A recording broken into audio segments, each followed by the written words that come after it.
Hello everyone, my name is doctor Vaibhav विशाल।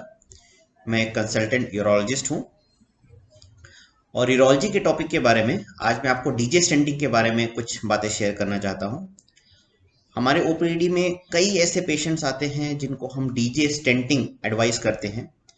तो कई लोगों को ये कन्फ्यूजन होता है कि क्या चीज़ है ये, क्या प्रोसीजर है, क्यों किया जा रहा है, कैसे किया जाएगा, ऑपरेशन थिएटर के अंदर कैसी कंडीशंस होंगी, उसके बाद मुझे क्या प्रॉब्लम हो सकती है, उसके बाद मुझे क्या ट्रीटमेंट करवाना है। ऐसे काफ़ी डाउट्स होते हैं जो जनरली सिर्फ ओपीडी विजिट्स पे हम क्लियर नहीं भी कर पाते हैं कई बार। तो ये एक डिटेल वीडियो मैं बना रहा हूँ, बहुत सिंपलिस्टिक फॉर्म में मैं आपको एक डीजे स्टेंटिंग के बारे में बताऊंगा कि क्या होता है डीजे स्टेंटिंग, क्यों किया जाता है, किन लोगों के लिए किया जाता है, करने के बाद उसके क्या फायदे हैं या क्या नुकसान है, उसके बाद हमें कौन सी सर्जरी दोबारा करनी पड़ती है, ऑपरेशन थिएटर के अंदर कैसा होता है, जैसे हम डीजे स्टेंटिंग करते हैं तो ऑपरेशन थिएटर के अंदर अंदर से कैसा दिखता है, हम क्या इंस्ट्रूमेंट्स का यूज करते हैं, इन सब के बारे में मैं आपको डिटेल में बताऊंगा।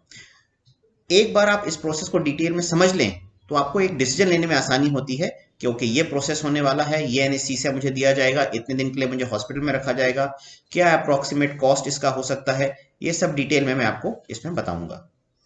हमारे शरीर में दो किडनियां होती हैं, एक राइट साइड पे और एक लेफ्ट साइड पे। सो डीजे स्टेंटिंग से पहले हमें किडनी और यूरेटर जो पेशाब की नली होती है या पेशाब की थैली यूरिनरी ब्लैडर, उसकी नॉर्मल एनाटमी समझनी होगी। तो जैसा आप पिक्चर में देख रहे हैं हमारे पास दो किडनीज होती हैं, एक लेफ्ट साइड एक राइट साइड। किडनी से जुड़ी हुई एक जो ट्यूब है उसे यूरेटर कहते हैं, जहाँ से पेशाब हमारा नीचे आता है। उसके नीचे एक थैली होती है यूरिनरी ब्लैडर, जहाँ पे हमारा पेशाब इकट्ठा होता है, और उसके बाद यूरेथ्रा यानी पेशाब की नली के थ्रू उसे बाहर कर दिया जाता है। अब इस पिक्चर में अगर आप देखेंगे तो जो राइट साइड की किडनी है उसके नीचे जो पेशाब की नली है यूरेटर, उसमें एक स्टोन फंसा हुआ है। यूरेटर के ऊपर वाले भाग में, जिसको हम प्रॉक्सिमल यूरेटर कहते हैं, वहां पर एक स्टोन फंसा हुआ है। लेफ्ट साइड की किडनी जो है वो नॉर्मल है, वहां पे कोई स्टोन नहीं है, कोई ऑब्स्ट्रक्शन नहीं है।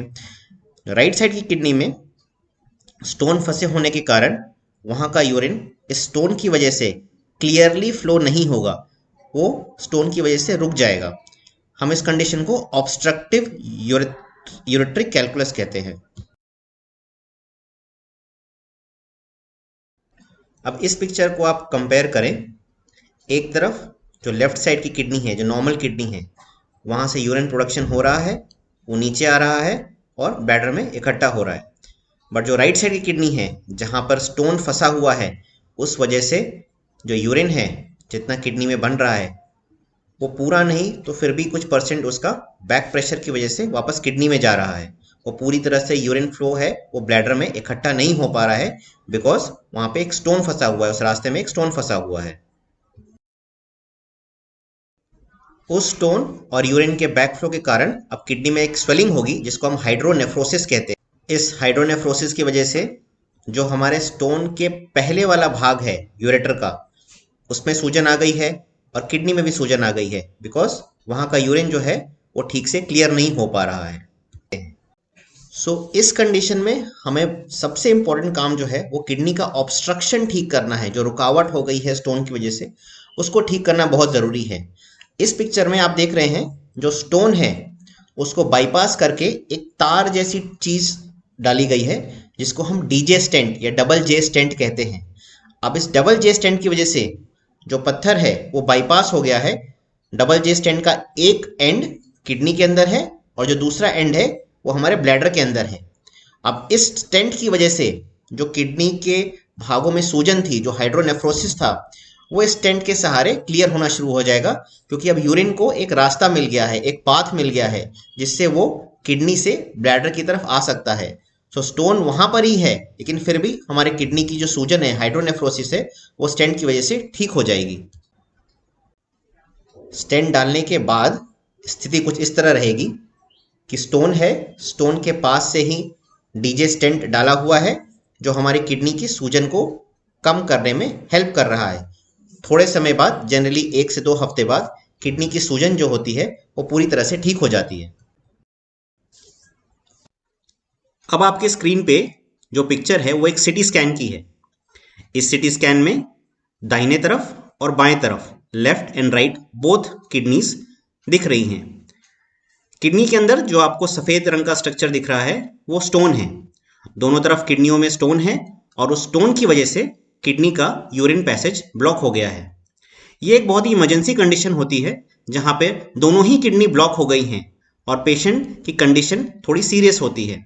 इस कंडीशन में या तो हमें स्टोन को जल्दी से जल्दी हटाना पड़ेगा या फिर डीजे स्टेंटिंग करके हमें किडनी का पैसेज को फ्री करना होगा, तभी उसके बाद हम मेजर ऑपरेशन प्लान कर सकते हैं। ये पिक्चर एक एक्सरे में हमको स्टोन दिख रहा है और अभी हम इसकी डीजे स्टेंटिंग करेंगे और नेक्स्ट पिक्चर में आप देखेंगे कि कैसे स्टेंट जो तार है वो स्टोन को बाईपास करके किडनी के अंदर पहुंच चुका है और उसके किडनी के स्वेलिंग को वो कम करने में, यूरिन के पैसेज में वो हमारी हेल्प करेगा। डीजे स्टेंटिंग के बारे में एक और जो सबसे इंपॉर्टेंट समझने वाली बात है कि हो सकता है डीजे स्टेंटिंग के बाद एक और दूसरे ऑपरेशन की भी जरूरत पड़े जिसपे हम स्टोन को रिमूव करें या जो किडनी में जो ब्लॉकेज है उसको हम हटाएं। डीजे स्टेंटिंग हमने सिर्फ उस ब्लॉकेज को बाईपास किया है ताकि जो किडनी हाइड्रोनेफ्रोसिस, जो सूजन की वजह से किडनी में डैमेज हो रहा था, जो किडनी खराब हो रही थी, उस प्रोसेस को हम धीरे कर पाए या रोक पाए, किडनी के डैमेज को हम रोक पाए। एक बार किडनी का डैमेज रुक गया तो हमारे पास टाइम है किडनी के इन्फेक्शन को ठीक करने का, बाकी चीजों को जिस वजह से बड़ा ऑपरेशन नहीं हो पा रहा है उस चीजों को ठीक करने का, और फिर हमें बाकी दूसरा ऑपरेशन करना पड़े उस स्टोन को या फिर उस ब्लॉकेज को हटाने के लिए। अब मैं आपको बताऊंगा कि एक्चुअल ऑपरेशन थिएटर के अंदर स्टेंटिंग कैसे की जाती है, क्या प्रोसीजर होता है, ऑपरेशन थिएटर अंदर से कैसा दिखता है, हम किस पोजीशन में स्टेंटिंग करते हैं और स्टेंट को बाद में निकाला कैसे जाता है। ये एक ऑपरेशन थिएटर के अंदर का व्यू है जहाँ पे एक ऑपरेशन टेबल या ओटी टेबल होती है, जहाँ पे जिस पेशेंट की स्टेंटिंग होने वाली होती है उनको सुलाया जाता है। सुलाने के बाद उनको एनेस्थीसिया दिया जाता है, बेहोशी की दवा, जिससे जो स्टेंटिंग का प्रोसेस है वो पेनलेस होता है, उसमें दर्द नहीं होता है। कुछ इंस्ट्रूमेंट्स यूज किए जाते हैं स्टेंटिंग के लिए। ये एक दूरबीन है जिसके थ्रू स्टेंटिंग का प्रोसेस किया जाता है। अब जैसा इस वीडियो में आप देख रहे हैं, ये दूरबीन के सहारे हम पेशाब की थैली के अंदर यानी ब्लैडर के अंदर हैं और ये जो नीले कलर की चीज है ये स्टेंट है जो पेशाब की नली यानी यूरेटर के अंदर डाला जा रहा है। दूरबीन के सहारे ये स्टेंट धीरे धीरे यूरेटर में डाला जाता है और जो स्टोन है हमारा ये उसको बाईपास करके किडनी तक पहुंचेगा ताकि किडनी की सूजन कम की जा सके। स्टेंट डलने के बाद कुछ इस तरह से दिखता है। स्टेंट से संबंधित जो सबसे जरूरी बात है वो ये है कि स्टेंट को निकालना भी जरूरी है। हर स्टेंट की अपनी एक आयु होती है। कोई स्टेंट 3 महीने के होते हैं, कोई 6 महीने के होते हैं, कुछ साल भर के लिए भी होते हैं। तो आपको ये अपने यूरोलॉजिस्ट डॉक्टर से डिस्कस करना बहुत जरूरी है कि आपको कौन सा स्टेंट डाला गया है और उसे कितने समय बाद या तो निकालना पड़ेगा या तो चेंज करना पड़ेगा। स्टेंट निकालने के लिए हम जनरली 1 से 2 घंटे या फिर कुछ समय के लिए पेशेंट को एडमिट करते हैं। स्टेंट निकाल करके उन्हें घर भेज दिया जाता है। स्टेंट डालने के लिए हमें जनरली 1 दिन के लिए पेशेंट को भर्ती करना पड़ता है। सुबह मान लीजिए हम स्टेंट डालते हैं, हम शाम तक उनको ऑब्जर्व करते हैं। मोस्टली उस दिन शाम को या फिर अगले दिन सुबह उनकी छुट्टी की जाती है। स्टेंट डालने के बाद क्या तकलीफें हो सकती हैं? कुछ समय के लिए यूरिन का कलर, पेशाब का कलर थोड़ा सा लाल रह सकता है। पेशाब करते समय पीठ पे थोड़ा भारीपन हो सकता है या फिर पेशाब जल्दी जल्दी जाना पड़ सकता है। ये सब कोई मेजर प्रॉब्लम नहीं है। मोस्टली स्टेंट के बाद जो हम दवाइयां देते हैं उससे हम ये सब प्रॉब्लम कंट्रोल कर सकते हैं। लेकिन अगर आपको स्टेंट डालने के बाद फीवर आ रहा है, ठंडी लग रही है, तो फिर आपको अपने डॉक्टर को दोबारा दिखाना पड़ेगा। एक बार जो हमने स्टेंट डाला है वो कार्य पूरा हो गया या तो हमें स्टोन निकाल दिया गया या स्टोन पास हो गया तो फिर हमें स्टेंट को निकालना भी बहुत जरूरी है। ये स्टेंट निकालने की प्रक्रिया का प्रोसीजर है।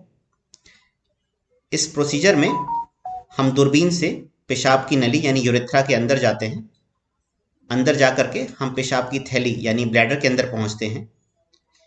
जैसा मैंने आपको पहले बताया था, स्टेंट का एक भाग जो निचला भाग है वो पेशाब की थैली के अंदर होता है।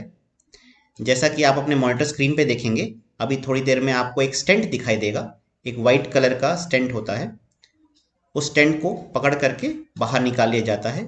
जनरली ये प्रोसीजर लोकल एनेस्थीसिया यानी सिर्फ सुन्न करके किया जाता है। इसके लिए बहुत लंबी बेहोशी की ज़रूरत नहीं पड़ती है और स्टेंट निकालने के कुछ घंटे बाद हम आपको घर भेज सकते हैं।